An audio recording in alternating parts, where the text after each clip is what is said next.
नमस्कार। हम लगातार न्यूज नेशन पर अपील कर रहे हैं आप सभी दर्शकों से कि अगर आप कोविड से ठीक हो चुके हैं तो आप अपना प्लाज्मा डोनेट।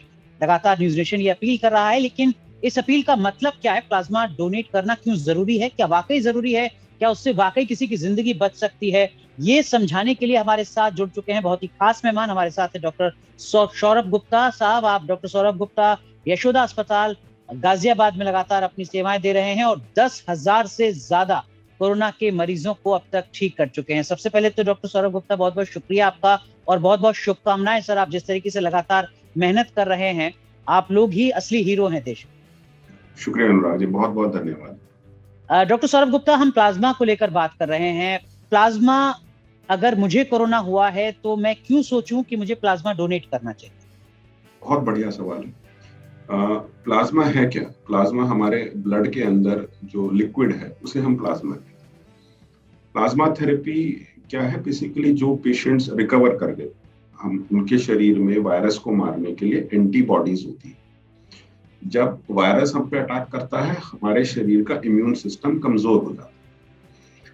हम ये करते हैं कि जो पेशेंट रिकवर कर गए उसके शरीर की एंटीबॉडीज प्लाज्मा में सर्कुलेट होती हैं। उस प्लाज्मा को हम पेशेंट को देते हैं ताकि मरीज का इम्यून सिस्टम बूस्टअप हो। उस इम्यून सिस्टम बूस्टअप होगा तो वो वायरस से लड़ने की उसमें क्षमता आएगी, और ये क्षमता आएगी तो उसके जीवन बचने की उम्मीद बढ़ जाती है। तो इसका सीधा मतलब ये है सर कि मैं कोरोना पॉजिटिव से नेगेटिव होने के बाद अगर अपना प्लाज्मा डोनेट करता हूं तो मैं किसी और कोरोना पॉजिटिव की जिंदगी बचा सकता हूं? बिल्कुल। ये मतलब इमीडिएटली आफ्टर नहीं, जैसे हम नेगेटिव हो गए तो हमारी एंटीबॉडीज बनने में, शरीर को रिकवर करने में 15 दिन का समय लगता है मिनिमम। 15 दिन रिकवर करने के बाद शरीर के अंदर मात्रा एंटीबॉडीज की सफिशिएंट होती है। फायदा ज्यादा उस प्लाज्मा का ज्यादा है जिसमें जितनी ज्यादा एंटीबॉडीज, जितनी ज्यादा एंटीबॉडीज होगी उतना ज्यादा फायदा। सर, अगर मैं प्लाज्मा डोनेट करता हूं अपना, तो क्या मुझे कोई नेगेटिव इससे दिक्कत हो सकती है? क्या मेरी जान पर खतरा हो सकता है? क्या ये ऐसी चीज है जो मुझे बिल्कुल डोनेट नहीं करनी चाहिए, नहीं, जैसे कि हम बिल्कुल इस ये तो देश में देखते हैं? नहीं, बिल्कुल बहुत बढ़िया सवाल है अनुराग जी। बहुत सारे लोग रिकवर करने के बाद भी, हमारे पास पिछले साल इतना बड़ा नंबर आया प्लाज्मा का, आज की तारीख में मरीज का तीमारदार प्लाज्मा के लिए बहुत परेशान होता है। लोगों में ये भ्रम है, भ्रमिति है कि भाई हम प्लाज्मा देंगे तो हमारे को नुकसान हो जाएगा या कुछ हमारा नुकसान होगा। बिल्कुल, प्लाज्मा डोनेशन बिल्कुल सेफ है, ब्लड डोनेशन बिल्कुल सेफ है। और ब्लड का सिर्फ एक हम कंपोनेंट निकाल रहे हैं प्लाज्मा, और वो 200-250 ml होता है, और 1 गिलास पानी पीजिए, 2 गिलास पानी पीजिए, आप बिल्कुल ठीक रहेंगे। मतलब प्लाज्मा डोनेट बिल्कुल सेफ है। जो डोनर होता है उसको तो बिल्कुल किसी बात से नहीं डरना। सर, अगर मैं प्लाज्मा डोनेट करने के बारे में सोचता हूं तो क्या मुझे प्लाज्मा डोनेट करने के बाद कई दिन तक बिस्तर पर आराम करना पड़ेगा? कुछ दवाइयां खानी पड़ेंगी? क्या डॉक्टर के पास जाना होगा कुछ दिखाने के लिए? क्या मुझे किसी तरीके की दिक्कत? नहीं नहीं, बिल्कुल भी नहीं। जो एक प्रिक लगेगी, सुई लगेगी, सुई से वो 200 ml ब्लड बैंक वाले अपना प्लाज्मा निकाल लेते हैं। उसके बाद आप 1 गिलास 2 गिलास जूस, पानी, लिक्विड आराम से पीजिए। पानी अच्छा सा पीजिए 24 घंटे। आपको बिल्कुल 15 मिनट आधा घंटा वहाँ वेटिंग एरिया में वेट कर लीजिए, और उसके बाद बिल्कुल किसी तरह की कोई कमजोरी या नुकसान या किसी दवाई या गोली या अरेस्ट करने की कोई आवश्यकता। आधा घंटा वहां। सर, अगर मैं ए पॉजिटिव हूँ, मेरा जो ब्लड ग्रुप है वो ए पॉजिटिव है, तो क्या जो मेरा प्लाज्मा है वो सिर्फ ए पॉजिटिव के लिए ही इस्तेमाल होगा, या एक इस तरीके का ब्लड बैंक है हमारे देश में अस्पतालों के स्तर पर कि मैं अपना प्लाज्मा डोनेट कर सकता हूँ और जरूरतमंद मरीज जो बी पॉजिटिव है उदाहरण के तौर पर, उसको बी पॉजिटिव प्लाज्मा मिल सकता है? बिल्कुल। देखिए, जैसे मैंने अनुराग जी आपको बताया कि हम ब्लड में से प्लाज्मा निकालते हैं। ब्लड में अलग अलग तरह के सेल्स होते हैं जो हम ब्लड ग्रुप कहते हैं। ब्लड ग्रुपिंग होती है रेड ब्लड सेल्स की, आरबीसी, जो लाल खून। प्लाज्मा में उसके अपोजिट एंटीबॉडीज होती है। जैसे ए बी हो गया ग्रुप, ओ ग्रुप हो गया, तो अपोजिट एंटीबॉडी। डेफिनेटली हमारे जो कंपैटिबल ब्लड ग्रुप्स हैं उसी का प्लाज्मा दूसरे में ट्रांसफ्यूजन होना चाहिए, नहीं तो वो रिएक्शन, मेजर रिएक्शन होगा, वो पेशेंट की जान के लिए। ठीक है।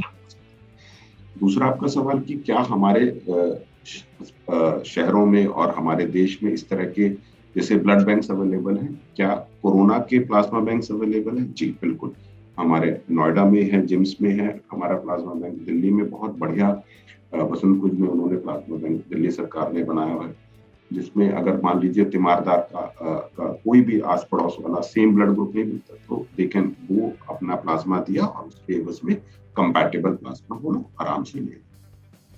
क्या प्लाज्मा को हम इस तरीके से भी देख सकते हैं सर कि प्लाज्मा एक दवाई की तरह काम करता है? इस वक्त जब मैं आपसे चर्चा कर रहा हूं तो सिर्फ ऑक्सीजन का संकट नहीं है, रेमडेसिविर का संकट है, फेविफ्लू जैसी दवाइयों का संकट है। क्या इम्यूनिटी बिल्डअप करने के लिहाज से प्लाज्मा एक दवाई के तौर पर भी देखा जाता है? क्या रेमडेसिविर का विकल्प हो सकता है या किसी और चीज का विकल्प हो सकता है या ऐसा नहीं? नहीं, हर चीज का अनुराग जी अपना अपना महत्व है। रेमडेसिविर वायरस को शरीर में से साफ जल्दी करती है, मतलब वो जो 2 हफ्ते का साइकिल है उसको 10 दिन में करती है। ऑक्सीजन अपनी जगह है क्योंकि ऑक्सीजन का तो कोई रिप्लेसमेंट हो ही नहीं सकता। प्लाज्मा मैंने बताया क्योंकि जब वायरस हमारे शरीर पर अटैक करता है तो वो जो वायरस का असर इम्यूनिटी लो लेवल की वजह से वो वायरस हमारे शरीर में मल्टीप्लाई करता रहता है और फिर वो लंग्स को नुकसान पहुंचाता जाता है। उसको अगेंस्ट एंटीबॉडीज लेके हम शरीर की इम्यूनिटी थोड़ी सी बूस्ट अप कर देते हैं। तो हर चीज का अपना एक इम्पोर्टेंस है, एक चीज दूसरे के रिप्लेसमेंट नहीं हो सकती। सर किस तरीके का अब तक आपका एक्सपीरियंस रहा है? क्या प्लाज्मा डोनेट करने के लिए लोग उतनी तादाद में आगे आ रहे हैं जितनी तादाद में लोग इस देश में ठीक हो रहे हैं? नहीं, ये बड़ी हमारा दुर्भाग्य समझ लीजिए कि हम जितने मरीज सिख मरीज भी हम ठीक करके भेजते हैं और उनके परिवारजन भी, परंतु जब हमें आवश्यकता पड़ती है, हमने एक दफा एक बहुत ऐसे व्यक्ति थे जिनके पूरे परिवार के 5 सदस्य बीमार पड़ गए। अब हम क्या करते हैं उसको, हमने वो जो पुरानी हमने सारी अपनी डेटा निकाला जिसमें से जो कंपैटिबल ब्लड ग्रुप्स, हमने फोन किया सबको, हमने अपने बोला कि भाई आप आइए प्लीज प्लाज्मा दीजिए। लोग सब उनके पास अब कोई नहीं है, वो दूर के रहने वाले थे और 5 लोग 5 के 5 परिवारजन, दुर्भाग्यवश कोई भी नहीं है, कोई भी नहीं है। तो इसका ये हम लोगों का सबका दुर्भाग्य है कि हम ले तो लेते हैं पर देते वक्त शायद हम लोग पीछे पड़ जाते, हट जाते। तो हम लोग शायद इसमें हमारी भी कमी है कि हम लोग इतना समय मरीज को, तीमारदार को इस चीज के लिए नहीं समझा पाते जब छुट्टी होती है कि आप एक मदद करेंगे तो शायद किसी की जीवन बच जाए इस महामारी में, किसी एक का जीवन जाए तो वो कम नहीं है।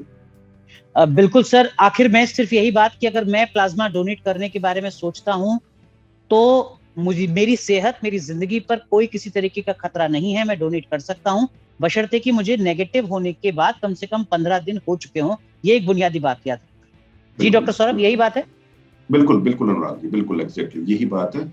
और हमें सबको मोटिवेट करना चाहिए कि सब लोग आए, अपना आगे पहल करें, खुद से पहल करें और इस महामारी को लड़ने में जो मरीज ज्यादा बीमार है उसमें हमारी भी मदद। चलिए सर, बहुत बहुत शुक्रिया आपका हमारे साथ जुड़ने के लिए। उम्मीद करते हैं कि आने वाले वक्त में बड़ी संख्या में लोग आगे आएंगे और प्लाज्मा डोनेट करेंगे, जिम्मेदार नागरिक की भूमिका निभाएंगे और लोगों की जिंदगियां बचाएंगे। बहुत बहुत धन्यवाद सर, इसी तरीके से डटे रहिए, देश जरूर जीतेगा। धन्यवाद। धन्यवाद। एक जरूरी मुहिम, एक जरूरी अपील जो लगातार न्यूज नेशन कर रहा है। इस मुश्किल हालात में जब एक एक सांस के लिए लोग जूझ रहे हैं, कई कोरोना मरीजों पर प्लाज्मा थेरेपी का सकारात्मक असर दिखा है। ऐसे में न्यूज नेशन आपसे अपील करता है कि आप भी प्लाज्मा डोनेट करें अगर आप 22 दिन पहले कोविड से ठीक होकर लौटे हैं। आपकी मदद लोगों तक पहुंचाने का जरिया बनेगा आपका अपना news channel news nation. WhatsApp करें अपना नंबर 9711002266 पर, प्लाज्मा डोनर की डिटेल भेजें, जिम्मेदार नागरिक की भूमिका निभाएं।